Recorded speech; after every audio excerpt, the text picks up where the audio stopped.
Command the ships. Who was worthy to be entrusted with this momentous duty? Who was there in Portugal brave and intelligent and firm enough to direct the little fleet safely across the tempestuous oceans, and resolute enough to pursue the long journey, despite every obstacle, to the end? The king gave many hours of anxious thought to this subject, and prayed heaven to direct him in making a selection so important. His grandees freely gave him their advice, and proposed one man and another as fit to be the captain of the expedition. But to all their suggestions Don Manuel shook his head, and seemed inclined, at last, to leave it to chance to show him the right man for the duty. Perhaps he was not unwise in this, for chance, or what seemed something very much like it, came to his aid when he was almost at his wits' end. One morning Don Manuel was sitting in a large hall in his palace, where he was wont to transact the business which it was his daily task to deal with. On a broad table before him were piles of papers, maps, and charts, which he had been diligently studying. His thoughts were still upon the voyage to India, and he was cudgeling his brain for someone to command the expedition. Grandees, courtiers, and officers of the court were lounging here and there in the hall. Some, in rich costumes, were gathered in groups at a little distance from the king, others were busily bringing in and carrying out papers, yet others, with leisurely gait, were pacing up and down, talking in low tones, and now and then laughing at some sally of wit. Presently a fine-looking man, about 30 years old, of medium height, with a strong, well-knit frame, very rosy cheeks, a thick brown beard and mustache, and large, dark, clear eyes, came in, and with a firm yet light and easy step sauntered across the hall. He had a decidedly noble and military bearing, and was elegantly attired. By his side hung a sword, and in his hand he carried a velvet cap. It was evident, both from his dress and his manner, that he was a man of rank.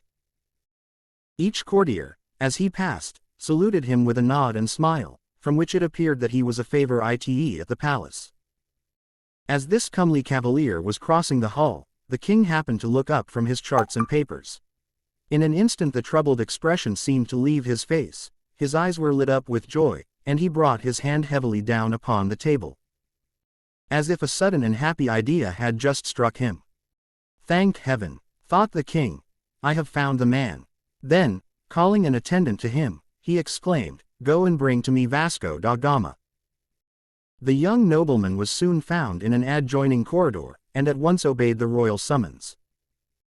"Vasco," said Don Manuel, "I have a most perilous and difficult task for you to perform. You know that I have prepared 3 ships for a voyage to India around Africa. Many an anxious hour have I spent in trying to choose a man capable of commanding them. I know your courage and spirit, Vasco, for they have been tried in the wars in which you have fought so loyally and well. It is you that I choose to discover the way to Africa, which will bring glory to my crown, and riches and power to Portugal. Will you go?" Vasco da Gama was overcome with surprise, and for a moment looked at the king in speechless astonishment. Here he was, an idle courtier, who had risen that morning with no other thought than how he should kill time during the day, selected to perform a journey which even Columbus would have looked upon as dangerous and doubtful. But he promptly recovered himself, and his mind was soon made up. Bowing low to the king, he replied, "I am your devoted servant, sire, and whatever tasks you confide to me shall be performed while my life lasts." The king's dinner hour had now arrived, but so impatient was Don Manuel to talk more with Vasco da Gama, that he bade him follow him into the table. As they sat at the well-provided board, they conversed eagerly about the expedition. "I am much bent upon this affair," said Don Manuel, "and I beg you to make ready to depart in all haste." "As soon as you please, sire," returned Vasco da Gama, "there is nothing to detain me from embarking at once." "There are 3 ships," resumed the king. "Who shall be the 2 captains to go with you? Have you a brother?" "I have 3. One is a small lad, another is studying to be a priest, the third is one to whom you're and where is he? I am grieved to say, that, just now, my elder brother Paulo, though not a hot-headed man, is in disgrace. He has had an unhappy quarrel with the judge of Setúbal, whom he has wounded, and is now in hiding, lest the law should compel him to do restitution."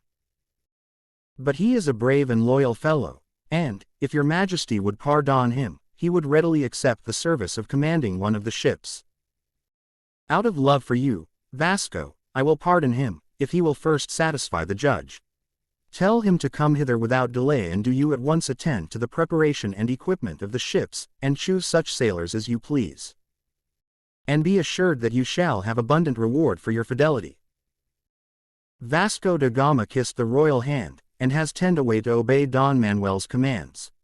Paulo was not long in making up his quarrel with the judge, and in a few days the two brothers went together before the king. Don Manuel told Paulo that he had been chosen to aid Vasco in the expedition, and that, although Vasco insisted that he, Paulo, should command it,